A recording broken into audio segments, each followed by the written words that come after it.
In 2025, a quiet revolution is sweeping through Britain's workforce. No flashy headlines or viral trends, just quiet changes happening all around us, barely noticed. It's showing up in unanswered emails, empty office chairs, and a growing silence in once busy team chats. Have you ever felt like your job is draining the life out of you and no one even notices? You're not alone. Millions in the UK are quietly pushing back, and it's changing everything.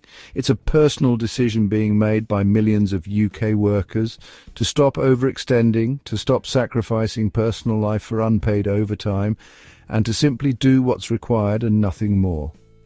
It's called quiet quitting. And in today's UK, it's not just a passing trend, it's a deep signal, one that tells us something is broken in the way we work.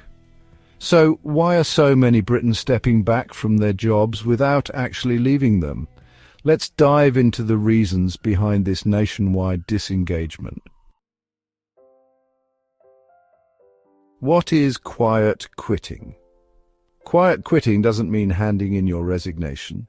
It means mentally stepping back, doing your job, no more, no less, no unpaid overtime, no after-hours emails, no chasing praise or promotions. A 2023 Gallup report showed that only 9% of UK workers felt engaged at work, the lowest in Europe. Even France scored more than double that, at 21%.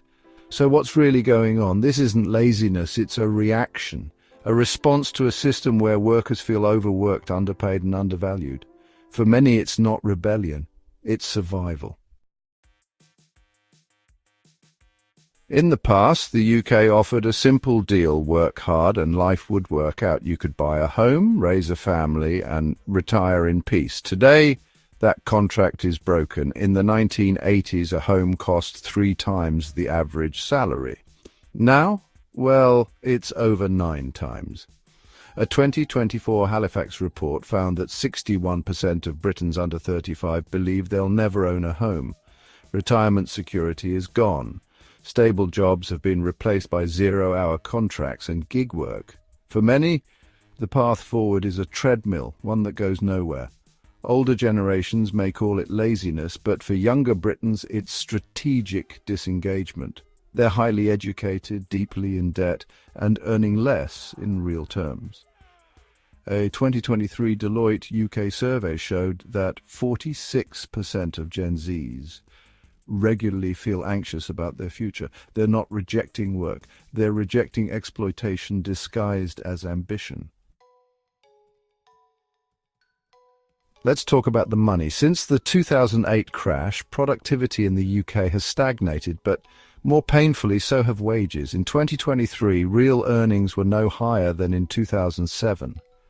Over 16 years, zero growth. Meanwhile, inflation chipped away at what little gains were made. By 2025, new data from the Office for National Statistics shows that while the average full-time salary sits just above £34,000, basic living expenses for a modest lifestyle in most UK cities have surged past £36,000 a year. That means even with a full-time job, many workers still can't afford essentials like rent, energy, food and transportation. In fact, nearly 1 in 5 full-time UK workers now rely on government assistance or secondary income just to make ends meet. The rise in working poverty is no longer confined to part-time or low-skilled jobs. It's spreading into middle-income roles. Consider this: in 2008, average rent in London was £15,600 a year. By 2024, over £28,000. But the average UK salary only rose 22% in that same period. The gap between effort and reward is growing, and for many that gap feels like betrayal. Burnout as the new normal. It isn't just a buzzword, it's become the new normal in Britain's workplaces. In 2022, the UK lost over 17 million workdays due to stress, anxiety or depression. Nearly 40% of all workplace illness. But why is burnout so rampant? The promise of remote work was flexibility and freedom. Instead, it's blurred the boundaries between home and office, turning kitchens into boardrooms and bedrooms into break rooms. The pressure to be always online, always responsive, has never been higher. Workers now feel the need to look always available. This has led to what experts call productivity theatre, performing busyness for the sake of appearances. A YouGov poll found nearly half of UK employees work beyond their contracted hours. But here's the sting. Most aren't paid for the extra effort. The reward for going above and beyond? Not recognition, but just more work. The cycle repeats. No wonder so many are quietly stepping back, protecting their time, and refusing to sacrifice their well-being for empty promises. Burnout isn't a personal failing. It's a systemic problem, a silent epidemic sweeping through British workplaces, pushing more and more people towards quiet quitting. Managers don't get it. There's a growing gap between workers and management. A recent CIPD study found that while 72% of managers think their staff are motivated, only 35% of employees agree. That's a massive disconnect. While workers are asking for empathy, autonomy, and recognition, many are met with micromanagement, tracking software, and outdated metrics. Quiet quitting isn't just an individual choice, it's the workforce sending a message. We're not being heard. The myth of the lazy Brit. Politicians and tabloids love to blame workers, but honestly, the data says otherwise. In 2023, UK full-time workers clocked 36.4 hours per week. More than Germany or France. But productivity, still lower. Why? Poor management, low investment in infrastructure and outdated systems, not a lack of effort. Blaming workers ignores the real issue, a system that demands more and gives less. Escape plans and side hustles. Many Britons aren't just quietly quitting, they're planning an exit. In 2023, Companies House recorded over 900,000 new businesses. Many are solo ventures. YouTubers, Etsy sellers, freelancers, and investors. This isn't just entrepreneurship, it's self-preservation. Side hustles offer meaning, flexibility, and income. Traditional jobs no longer define identity, they're just a means to an end. What needs to change? Reversing this trend means real reform. Wages that rise with inflation. Affordable housing, clear career progression, job security, even in the gig economy, real mental health support, managers who coach, not micromanage. Quiet quitting is a signal, not of laziness, but of a broken system.